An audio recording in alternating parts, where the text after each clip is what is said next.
Shalom, selamat pagi sahabat Petra yang terkasih dalam Kristus. Sudahkah Anda mengasihi orang lain hari ini? Pada embun pagi hari ini, Selasa 24 September 2024, kita bersama membuka hari dengan sapaan Sabda Tuhan. Bersama saya, Pendeta Dorcas Natalina dari Gereja Kristen Jawa Gondokusuman, Yogyakarta. Adapun tema renungan hari ini adalah saling tolong-menolong berdasar dari bacaan Pengkhotbah pasal 4 ayat 9 sampai ayat 16. Mari kita siapkan hati dengan merendahkan hati di hadapan Allah, bersama kita berdoa. Allah Bapa Surgawi, Engkau Allah yang senantiasa bersama dengan kami. Engkau Allah yang senantiasa memberikan pertolongan kepada kami. Maka ajar kami Tuhan, ketika kami hidup bersama dengan orang lain, kami pun senantiasa bersedia untuk saling tolong-menolong. Hari ini kami akan mendengarkan sabda Tuhan. Berfirmanlah, kami mohon Allah Roh yang Kudus menolong kami, supaya kami mengerti akan kehendak Tuhan, dan kami dimampukan untuk melakukannya. Di dalam nama Tuhan Yesus Kristus kami berdoa dan mengucap syukur. Amin. Pembacaan Alkitab dari kitab Pengkhotbah pasal 4 ayat 9 sampai ayat 16. Kitab Pengkhotbah pasal 4 ayat 9 sampai ayat 16. Berdua lebih baik daripada seorang diri, karena mereka menerima upah yang baik dalam jerih payah mereka. Karena kalau mereka jatuh, yang seorang mengangkat temannya. Tetapi, wahai orang yang jatuh, yang tidak mempunyai orang lain untuk mengangkatnya. Juga kalau orang tidur berdua, mereka menjadi panas, tetapi bagaimana seorang saja dapat menjadi panas? Dan bila mana seorang dapat dialahkan, dua orang akan dapat bertahan. Tali 3 lembar tak mudah diputuskan. Lebih baik seorang muda miskin tetapi berhikmat, daripada seorang raja tua tetapi bodoh, yang tak mau diberi peringatan lagi. Karena dari penjara orang muda itu keluar untuk menjadi raja, biarpun ia dilahirkan miskin semasa pemerintahan orang yang tua itu. Aku melihat semua orang yang hidup di bawah matahari berjalan bersama-sama dengan orang muda tadi, yang akan menjadi pengganti raja itu. Tiada habis-habisnya rakyat yang dipimpinnya. Namun orang yang datang kemudian tidak menyukai dia. Oleh sebab itu, ini pun kesia-siaan dan usaha menjaring angin. Demikian pembacaan Alkitab yang berbahagia, ya setiap orang yang mendengarkan firman Tuhan dan yang memeliharanya. Haleluya. Ayat nats dari Pengkhotbah pasal 4 ayat 9 dan 10. Berdua lebih baik daripada seorang diri, karena mereka menerima upah yang baik dalam jerih payah mereka. Karena kalau mereka jatuh, yang seorang mengangkat temannya, tetapi wahai orang yang jatuh yang tidak mempunyai orang lain untuk mengangkatnya.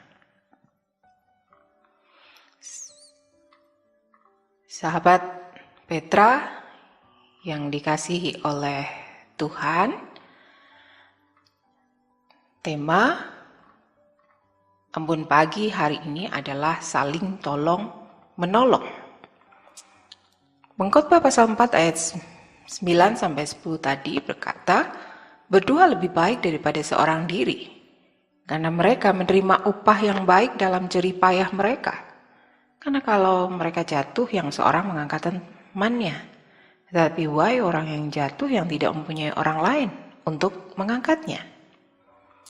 Bangsa Indonesia menerima anugerah dengan adanya keanekaragaman yaitu suku, bahasa, agama, dan budaya, atau disebut kemajemukan, di mana yang sering dilakukan dalam lingkup RT untuk menumbuhkan kebersamaan, sekalipun berbeda-beda, dengan cara kerja bakti di lingkungan rukun tetangga atau RT.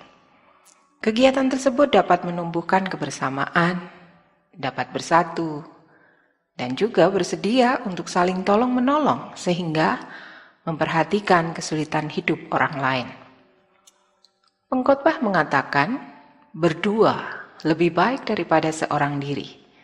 Sebab, apabila ada dua orang bersama, menghasilkan lebih banyak. Apabila salah satu jatuh, yang lain bisa membangkitkan. Namun bila hanya sendirian, apabila jatuh, tidak ada yang memberi pertolongan. Karena ada waktunya bagi kita membutuhkan bantuan orang lain untuk menghadapi dan menyelesaikan persoalan-persoalan yang ada. Demikian pula sebaliknya, ada waktunya orang lain membutuhkan bantuan kita. Sebagai makhluk sosial, kita tidak dapat hidup sendirian. Maka rasa bersatu dan bersedia tolong-menolong dalam setiap kesulitan hidup ini seharusnya dipelihara, sehingga terus bertumbuh subur dan ditunjukkan bagi siapapun, tidak melihat agamanya, suku, golongan, pilihan, dan lain sebagainya. Kiranya kita dikuatkan untuk kehidupan bersatu dalam kebersamaan dan bersedia saling tolong-menolong, baik di tengah keluarga, jemaat, masyarakat, bangsa, dan negara Indonesia. Amin. Sahabat Petra, mari kita berdoa. Allah Bapa Surgawi, kami sungguh bersyukur kasih-Mu menyertai kami. Kami bersyukur untuk firman-Mu mengingatkan, menguatkan kepada kami bagaimana pentingnya kehidupan kami yang saling tolong-menolong. Karena kami tidak akan pernah dapat sendirian, karena kami pun membutuhkan pertolongan orang lain, atau orang lain juga membutuhkan pertolongan dari kami. Tuhan, mampukan kami supaya kami menjadi makhluk sosial, kami bersedia tolong-menolong. Bapa, kami serahkan kehidupan kami sepanjang hari ini. Tuhan yang bersama kami, beserta kami, menuntun dan memberikan pertolongan kepada kami. Ampunilah segala kesalahan kami. Di dalam nama Tuhan Yesus Kristus, kami berdoa dan mengucap syukur. Amin. Demikian sahabat Petra yang terkasih dalam Kristus, Ambon Pagi hari ini Selasa 24 September 2024 dengan tema saling tolong menolong. Tema dan bacaan dari renungan bahasa Jawa Sadar, Sabdo Winedar, terbitan Sinode GKJ. Kiranya sabda Tuhan memberikan hikmat, kekuatan, dan penghiburan bagi kita untuk melewati sepanjang hari ini. Saya, Pendeta Dorcas Natalina, dari Gereja Kristen Jawa Gondokusuman, mohon diri dan mohon maaf bila ada kata yang kurang berkenan. Sahabat Petra, selamat mengasihi orang lain hari ini. Tuhan Yesus memberkati.